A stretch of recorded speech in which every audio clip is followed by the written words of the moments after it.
avant de savoir si celui-là, le premier, serait publié, j'avais commencé déjà l'écriture du deuxième, me disant que même si c'était refusé par un éditeur, écrire me rend tellement heureux que, voilà, donc j'écris. Et quand l'inspiration vient, si un jour rien ne vient, bien je n'écris pas.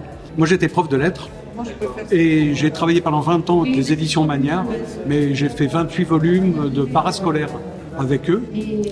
Mais c'était vous prenez un roman de Balzac, j'écris tous les contextes, l'appareil pédagogique et le livret du professeur. C'était du travail d'enseignant.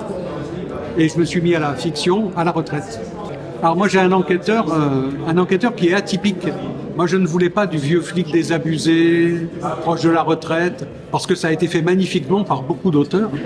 Donc j'ai un capitaine de police qui est un prêtre sans affectation liturgique. Il a demandé un congé, en quelque sorte, de 10 ans. Comme c'était un juriste, il a passé le concours de la police nationale, il est devenu capitaine de police. Il est secondé par 2 lieutenants et il mène ses enquêtes. Et quand il a fini cette période de 10 ans, qu'il est retourné à ses ouailles, il écrit ses souvenirs au profit d'une œuvre caritative.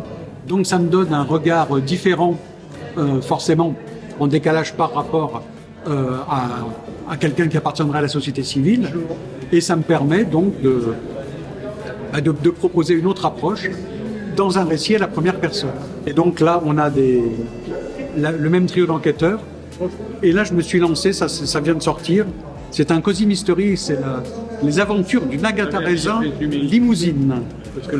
Donc une femme pétrie de culture anglaise qui va être amenée à mener une enquête à la suite d'un empoisonnement lors d'un concours de tarte à la myrtille, parce qu'elle a anglicisé le petit village dans lequel elle s'est installée avec son fiancé et son meilleur ami.